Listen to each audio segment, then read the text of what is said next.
Hey, it's Mark here, and welcome to the next edition of the Employee Survival Guide, where I tell you, as always, what your employer does definitely not want you to know about, and a lot more. Hey, welcome back. This is Mark, and the next edition of the Employee Survival Guide for you. Today, talking about a continuing subject matter related to non-competes. The NLRB, which is the National Labor Relations Board, ruled in May 30th, 2023, that non-competition agreements are illegal nationwide. Illegal for all employees. Imagine that. Well, here's the gist. The National Labor Relations Board Chief Counsel issued a legal opinion on that date, May 30th, 2023, banning non-compete agreements for all employees, with few limited exceptions. All employees must take notice and read the press release below, and I'll include it into the links in this podcast. And the link to the legal memorandum issued by the NLRB General Counsel, Jennifer Abruzzo. If you are currently under threat of enforcement of your non-competition agreement, this is your immediate answer. It's legally unenforceable. The NLRB General Counsel legal opinion has the force of law for the following reasons. First, courts give administrative deference to federal agencies because the subject matter here, the union and collective action and non-competition agreements, falls within the specialized purview of the federal agency, the NLRB. Second, as the legal opinion states, the General Counsel is regarding the NLRB except cases from employees just like you, whereby non-competition agreements are used by employers to interfere with employee rights by attempting to use and enforce non-competition agreements on their current and former employees. So they're inviting you as employees, when you have these situations, to notify them. So NLRB.gov, go there, make a complaint, say have a non-compete agreement, and see what they do about it. This is all brand new territory. Oh, and by the way, send a copy of that email to your employer. They'll be scared shitless, I'm sure. For all employees, this is a big deal. Employers who seek to enforce non-competition agreements should be told by current and former employees that any non-competition agreement is legally unenforceable because the agreement violates the National Labor Relations Act. It's not a small task. That's a huge, big statement that the NLRB has made. Print out a copy of the General Counsel's memo. I'll put links in the podcast show. You can see it. And hand it to your employer or former employer when they threaten you to enforce their sham non-competition agreement. Like I said before, send a message via email and attach a copy of the memo. Then wait and see. And see if the employer sends you a cease and desist letter. It's highly unlikely that they will. Cease and desist letter is usually how they threaten you to, make you comply with their nonsense agreement. They generally don't go anything further beyond that. In terms of they don't file lawsuits because it takes money to do that. The General Counsel's memo and the recent FTC proposed rule to ban non-competition agreements under the federal antitrust laws is a pivotal moment in history for all employees. According to the memo, it is now the law of the land, or at least the current threat to employer enforcement of these one-sided non-competition agreements.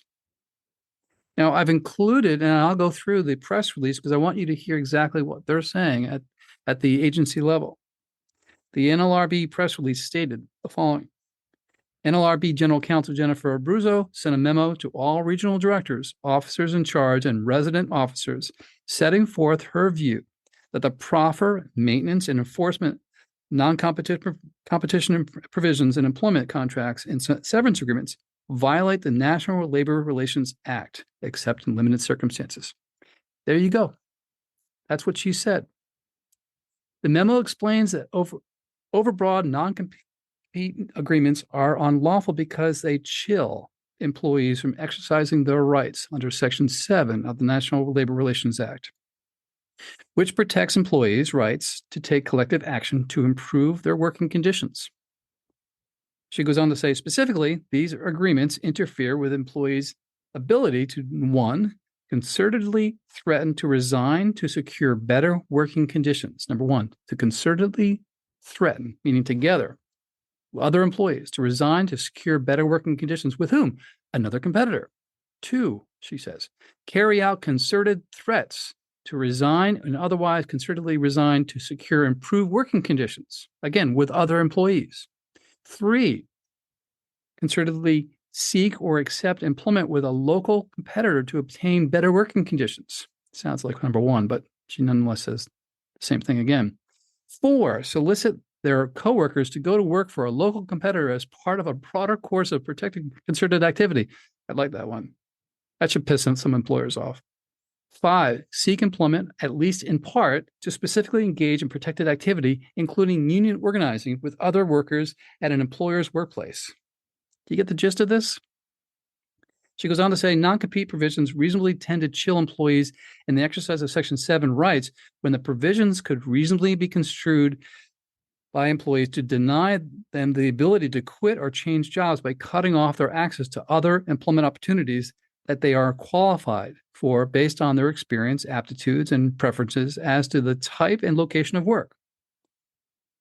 This denial of the access of employment opportunities interferes with the workers engaging in Section 7 activity in a number of ways.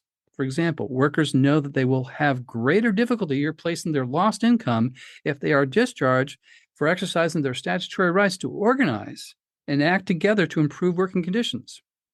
Their bargaining power is undermined in the context of lockouts, strikes, and other labor disputes.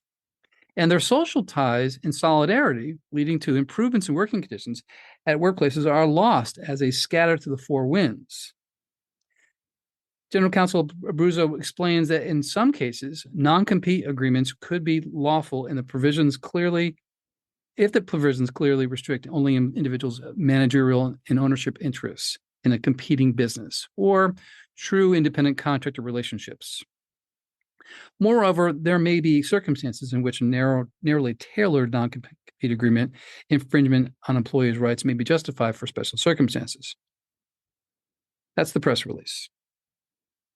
A big wow, okay? That's a huge deal if you didn't know what this issue was. If you have a non-compete, you know exactly what I'm talking about. And now you have a new angle of attack of dealing with this issue. The NLRA General Counsel's memo referenced in a footnote the 13th Amendment to the United States Constitution, indicating the severity of the public policy issue non-competition agreements present. She quoted in her footnote a famous Supreme Court case, and I'll read the quote. The undoubted aim of the 13th Amendment was not merely to end slavery, but to maintain a system of completely free and voluntary labor throughout the United States, end quote. That's from Pollock v. Williams, 1944, U.S. Supreme Court. In summary, what is moving the ball here on the final eradication of non-competition agreements nationwide is the billions of dollars lost on wages that result from employers forcing non-competition agreements on employees and the anti-union employer sentiment. It also appears that the NLRB has a very real fear about current and future violations of the 13th Amendment caused by entrapped and involuntary labor. Employees have never benefited from these one-sided employment agreements, and the courts were never the legislative body or administrative agency to properly enforce public policy on this scale.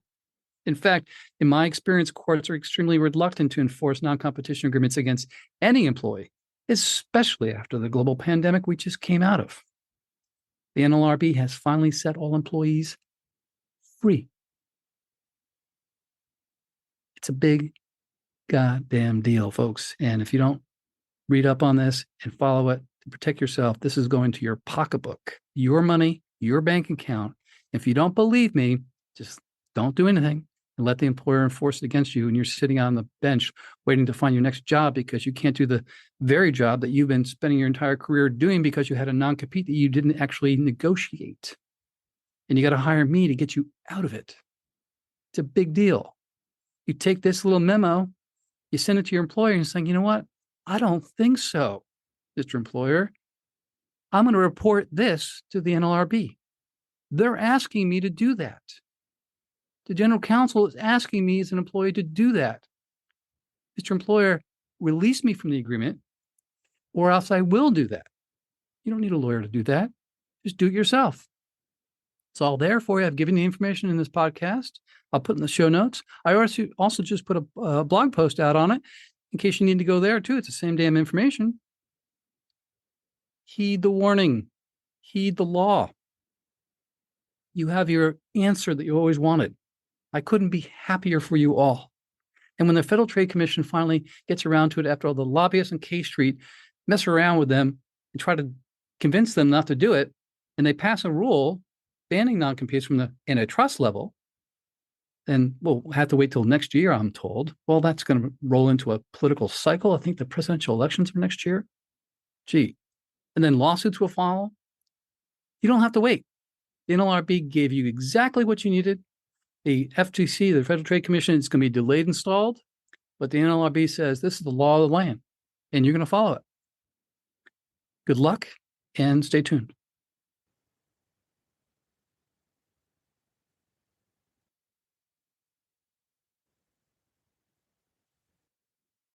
If you like the Employee Survival Guide, I'd really encourage you to leave a review. We try really hard to produce information to you that's informative, that's timely, that you can actually use and solve problems on your own and at your employment. So if you like to leave a review anywhere you listen to our podcast, please do so. And leave 5 stars, because anything less than 5 is really not as good, right? I'll keep it up. I'll keep the standards up. I'll keep the information flowing at you. If you'd like to send me an email and ask me a question, I'll actually review it and post it on there. You can send it to mcarey@capclaw.com. That's capclaw.com.